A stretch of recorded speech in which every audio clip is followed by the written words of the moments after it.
All right, well, welcome back. In this last session of the four-part series, we'll finish our discussion regarding unsafe driving behaviors by specifically talking about distracted driving, which has been very well publicized and documented as a severe driving hazard.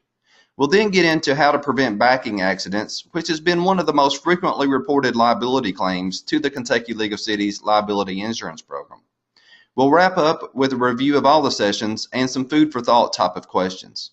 If you haven't watched the previous 3 sessions, I certainly encourage you to do so. Again, my name is Greg Parton with the Kentucky League of Cities Insurance Services. And again, here's my contact information, so don't hesitate to contact me or your loss control representative with any questions.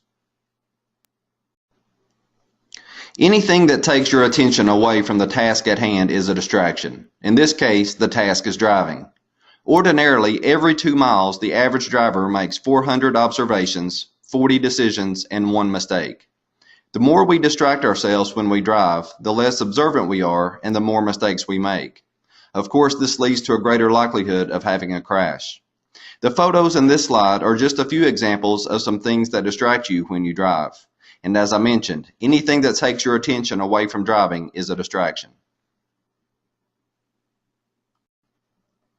Distractions can be categorized by 3 ways. You have visual distractions, which is anything that takes your eyes from the road and driving environment. This could include looking at a passenger, your radio or food, or looking at your cell phone. You also have cognitive distractions, which is anything that takes your mind off the task of driving.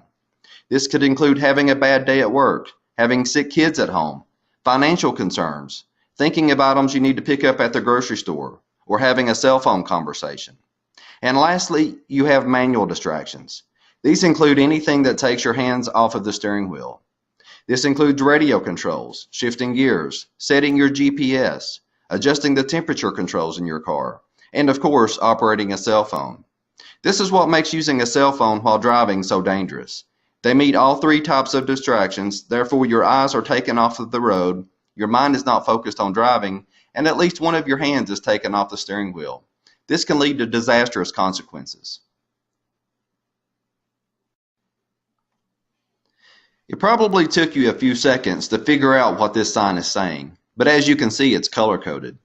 As we saw in one of the previous sessions, those few seconds while traveling at 60 miles per hour can mean the difference between having a collision and avoiding a collision situation.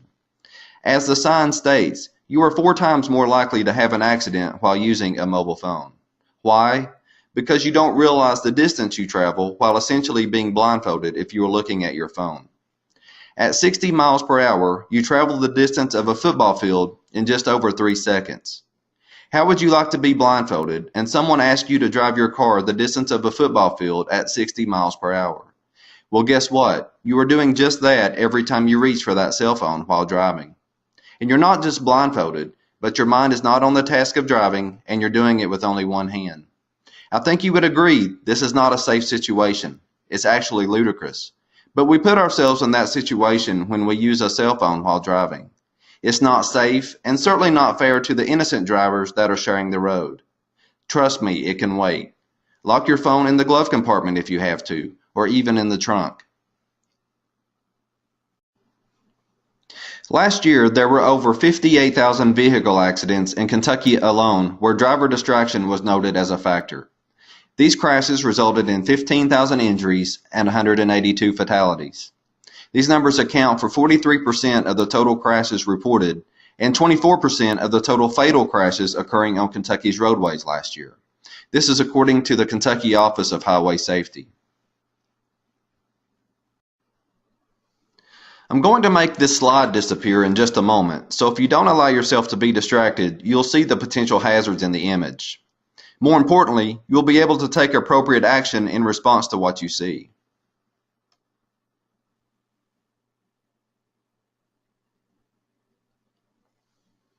When you're distracted and not paying attention, a significant amount of information may be missed. Notice the flagman who is facing away from you. Also notice the bicycle, the pedestrians on the sidewalk and crosswalk, and the traffic picture in the rearview mirror. They all disappear when we are distracted. This is referred to as inattention blindness. This means the driver will be slow to react if something changes because he or she will be caught by surprise. This short video provides a reminder of just how quickly things can happen when we are distracted. A movie theater is an excellent venue to run the program you are about to see. Personally, I think it would be neat to see this video played before every movie in every theater to remind not only our young drivers, but all drivers of the hazards of mixing cell phones with driving.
I want to address the current Kentucky laws regarding cell phone use while driving. First, we need to review the definition in the statutes regarding personal communication devices.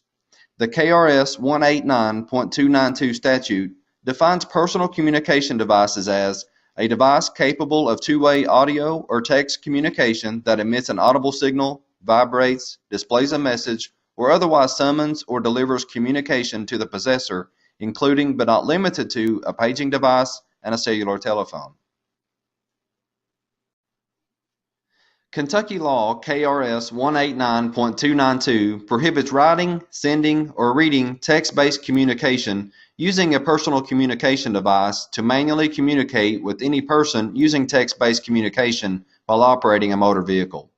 There are exclusions that apply for emergencies, entering telephone numbers, utilizing GPS, and also for public safety and emergency personnel. This first bullet, KRS 189.292, clearly prohibits texting while driving for all drivers. There are a few exclusions that we'll discuss in just a moment. KRS 189.294 prohibits drivers under 18 years of age from using any cellular phone or other wireless telecommunication device while operating a motor vehicle that is in motion on the traveled portion of the roadway, and there are exclusions that apply for emergencies. The second bullet, KRS 189.294, prohibits all use of a cell phone for drivers under 18 years of age, except for certain emergency situations. This goes beyond just the texting function. It includes every function that a cell phone provides. Exclusions outlined in these statutes include the use of a global positioning system feature of a personal communication device, and that's only if you're age 18 or over. The use of a global positioning or navigation system that is physically or electronically integrated into the motor vehicle. The reading, selecting, or entering of a telephone number or name in a personal communication device for the purpose of making a phone call, and again, that's only if you're age 18 or over. Violations of these statutes are considered a primary offense. In other words, police can pull you over if they suspect you of texting while driving. On or after January 1st, 2011, the fine is $25 for the first offense and $50 for subsequent offenses. This applies to either of these statutes. You should consider reviewing your entity's policy regarding electronic devices. If your agency does not have a vehicle use policy that specifically addresses the use of cell phones while driving, feel free to contact us for assistance. We have a sample policy that can be provided to assist you. Additional exclusions include an operator of an emergency or public safety vehicle when the use of a personal communication device is an essential function of the operator's official duties. So just to reiterate, it needs to be an essential function of the operator's official duties for this exclusion to apply. The operator of a motor vehicle who writes a text message on a personal communication device to 1. Report illegal activity, 2. Summon medical help, 3. Summon a law enforcement or public safety agency, or 4. Prevent injury to a person or property is also an exclusion provided in the statutes. Now let's talk about backing accidents. We've seen some of this data before, but this bar graph specifically outlines the top 10 most frequent causes of auto losses over the past 3 years. This includes all auto liability and auto physical damage claims during that time. We talked in the last session about the leading causes of auto accidents, with intersection accidents being the most costly type of claim over the past 3 years. From a frequency perspective, striking stationary objects has led the way as the most frequent cause of claims being reported. This is followed very closely by backing accidents, which have historically been the most frequent cause of auto claims. I'm sure by now you've noticed the note at the top of the screen. Backing accidents truly are easily preventable, yet these claims continue to be reported with high frequency. There have been 371 backing accident claims reported over the past 3 years, with the cost of over $631,000. Backing continues to be a problem for many drivers. We all have a tendency to think of backing as a minor part of driving, but in most fleets it's the cause of about 25% of all collisions. A study by the National Highway Traffic Safety Administration shows unsafe backing kills 90 people each year, and almost half of those are younger than 4 years old. There are several reasons for the frequency of backing accidents. Most are related to inattentiveness and poor visibility. Drivers may fail to exercise as much caution as usual because they think that backing is not likely to result in much damage or injury. After all, they won't be traveling very fast or backing up very far. Drivers backing up are often in a hurry to emerge from a parking space or driveway during a brief break in traffic. Often, operators simply fail to check the area before backing, trusting the limited view from the driver's position or over-relying on mirrors. If you are backing and have blind spots, use a spotter if possible to help you safely back. If you don't have a spotter, get out and look behind the vehicle for any hazards, and then back the vehicle immediately after you have checked, before the conditions might change. As shown in this photo, each type of vehicle has its own backing characteristics and blind spots, so it's important to become familiar with these characteristics for each vehicle you drive.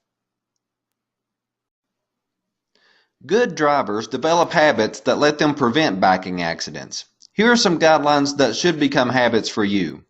If possible, park so you don't have to back the vehicle when you leave. This will help you avoid the hazard.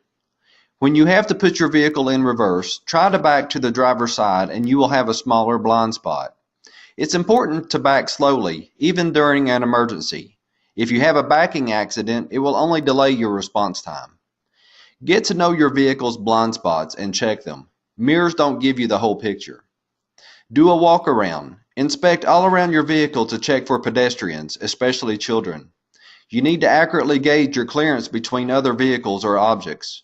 Other hazards might include potholes and tire hazards. Then back up soon after you are in your vehicle. Conditions can change quickly. It's important to use a spotter. Have your passenger or anyone nearby guide you and ward off pedestrians or other vehicles until you have pulled away. This is especially important for large commercial vehicles. Learn and follow the rules for using a reliable guide.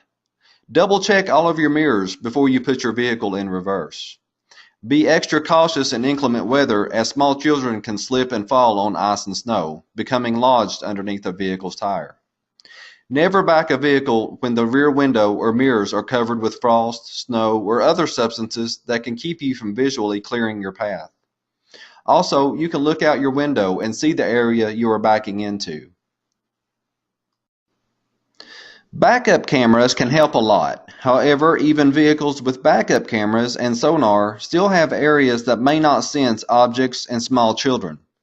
The areas behind this truck that are highlighted in red cannot be viewed by its backup camera.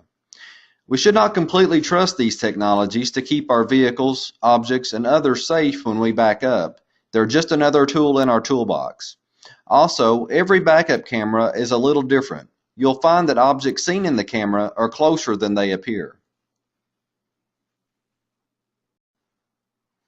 This is a breakdown by department of the number of backing accidents reported over the past 3 years.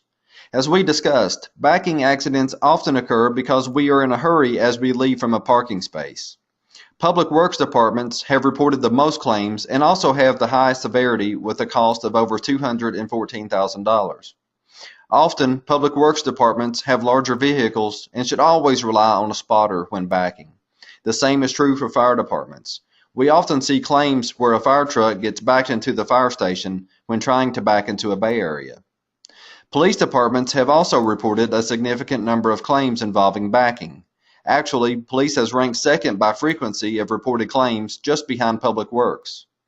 Police officers are often in a hurry when they back out of a space, especially during emergency situations.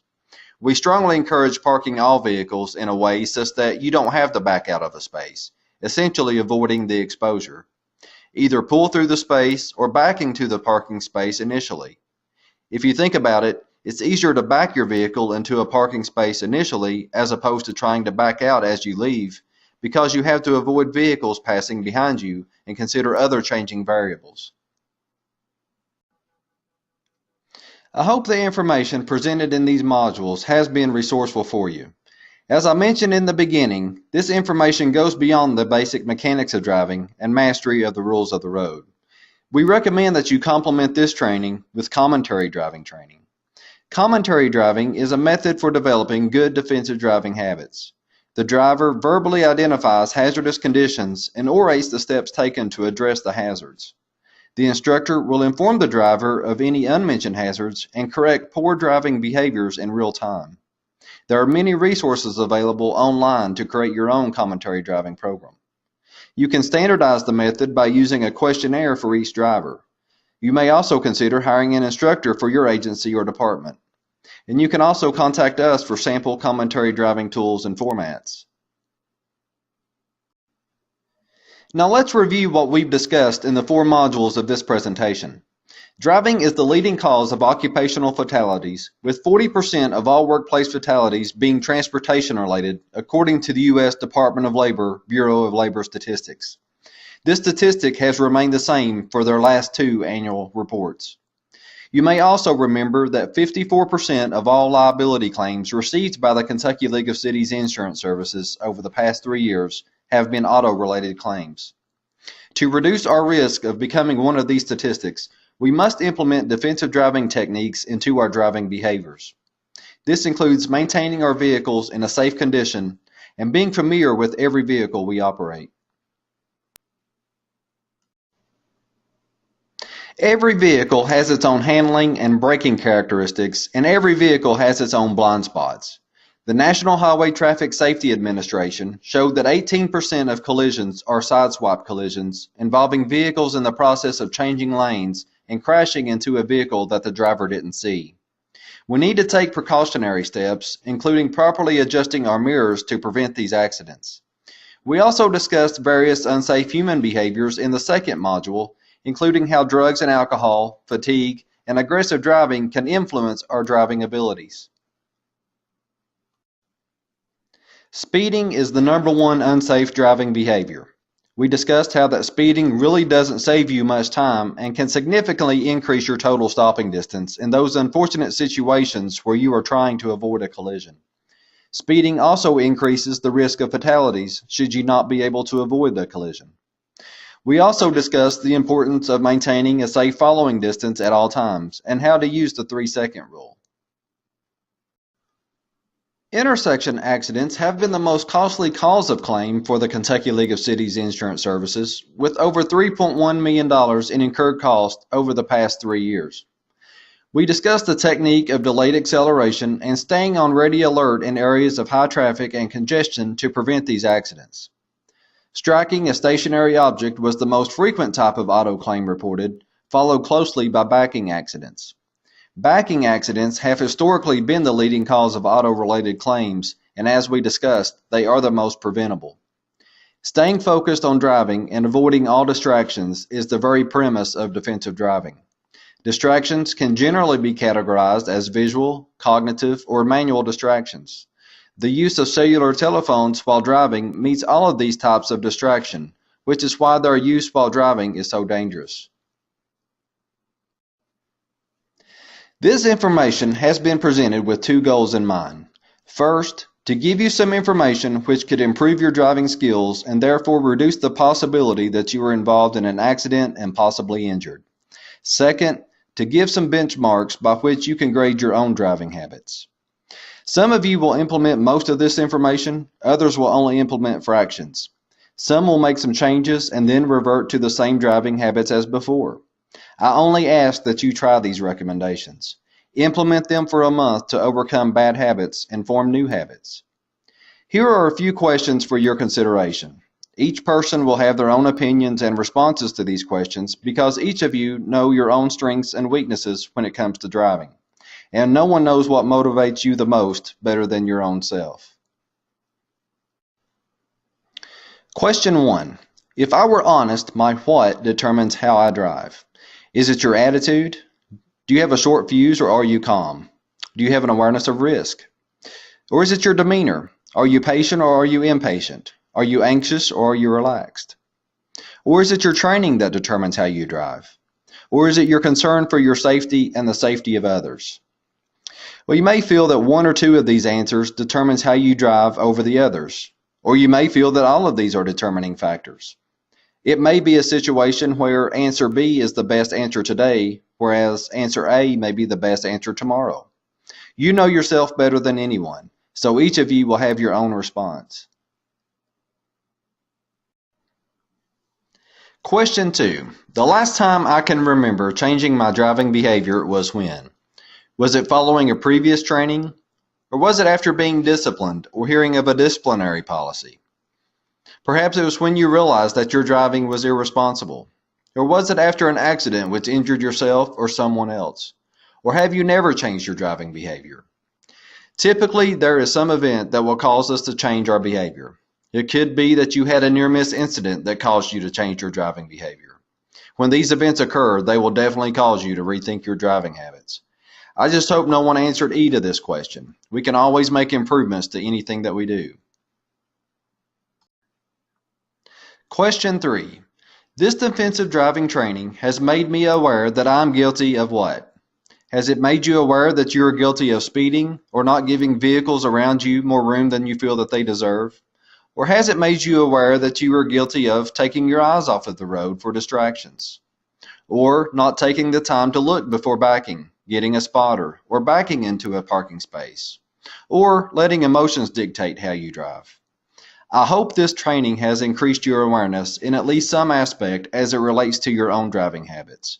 I'm sure most of us have been guilty of all of these at some point in our driving careers. There's just no time like the present to improve our own defensive driving habits.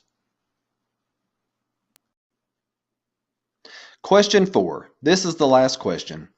If the person sitting next to me was responsible for killing or injuring a family member or coworker, I would be all right if they told me what? Answer A. They were in a hurry, they were running late. Answer B. They were trying to answer the phone, read a text, or eat their lunch. Or answer C. When they looked up, the car had stopped in front of them and they couldn't stop in time. They were riding their bumper because they were driving too slow. Or answer D. They didn't take the time to look for them walking behind the vehicle. Or answer E. They had been driving that way all of their life and this had never happened before. Well, none of these are acceptable responses in my opinion, because each response indicates the accident could have been preventable. We discussed in detail how to prevent each of these from occurring. Don't put yourself in a situation where you are giving one of these responses. Thank you so much for watching. This completes the Methods for Defensive Driving series. If you would like more information, feel free to contact me or your loss control representative or our loss control department at 1-800-876-4552. And again, please drive safe.